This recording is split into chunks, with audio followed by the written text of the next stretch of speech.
क्या आप जानते हैं कि रिश्ते सिर्फ प्यार और दोस्ती से नहीं बनते, बल्कि उन पर विश्वास और सम्मान का भी गहरा प्रभाव है। बांग्लादेश और भारत, एक समय के सच्चे मित्र, आज एक नाजुक मोड़ पर खड़े हैं। बांग्लादेश की शेख हसीना सरकार ने एक नई चेतावनी जारी की है, भारत हमारे आंतरिक मामलों में दखल न दे। यह बयान सिर्फ शब्द नहीं है, यह गहरा संदेश है कि पुराने रिश्ते अब तनाव में हैं। क्या इस दरार का लाभ उठाने के लिए वैश्विक ताकतें जैसे चीन, पाकिस्तान और अमेरिका सक्रिय हो गए हैं?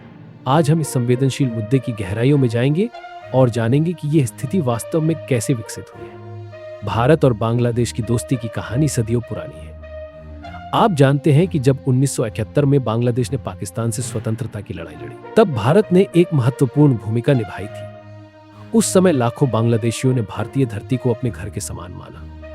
इस साझा इतिहास ने दोनों देशों के बीच एक अनकहा बंधन बनाया था।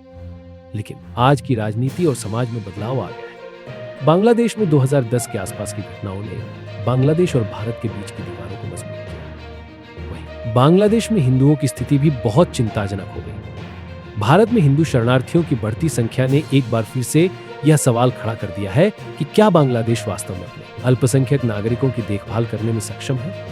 बांग्लादेश में आज लगभग 50 से ज्यादा हिंदू शरणार्थी ऐसे हैं जिन्होंने हमारे देश में शरण ली। इनका कहना है कि उन्होंने अपनी मातृभूमि छोड़ते हुए धर्म और सुरक्षा के नाम पर अपने नागरिक अधिकारों का बलिदान किया है। यह शरणार्थी समुदाय हर दिन बुनियादी आवश्यकताओं के लिए संघर्ष कर रहा है, जैसे कि शिक्षा, चिकित्सा और रोजगार। सीए नागरिकता संशोधन अधिनियम लागू होने के बाद इन शरणार्थियों के लिए भारत में स्थायी नागरिकता प्राप्त करना और भी मुश्किल हो गया है। इसके साथ ही बांग्लादेश की नई स्थिति भी गंभीर चिंता का विषय है।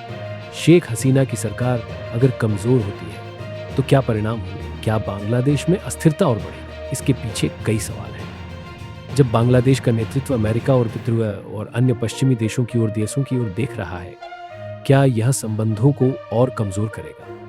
हाल ही में बांग्लादेश को 20 करोड़ अमेरिकी डॉलर की सहायता की घोषणा की गई है। यह सहायता केवल आर्थिक मजबूती के लिए नहीं है, बल्कि यह बांग्लादेश को अमेरिका के नजदीक लाने का एक प्रयास भी हो सकता है।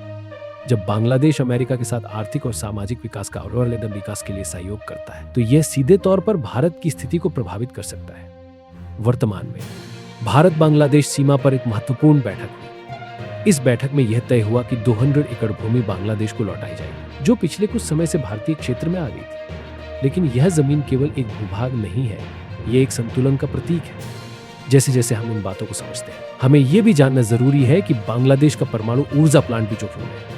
यह प्रोजेक्ट अब अनिश्चितता के दौर में है। क्या यह सिर्फ एक परियोजना का ठप होना है, या फिर इसका मतलब है कि बांग्लादेश में विदेशी निवेशकों का भरोसा भी खतरे में है? जब भारतीय कंपनी ने काम रोक दिया, तो क्या इसका मतलब है कि बांग्लादेश को अपनी धारा बदलने की जरूरत है?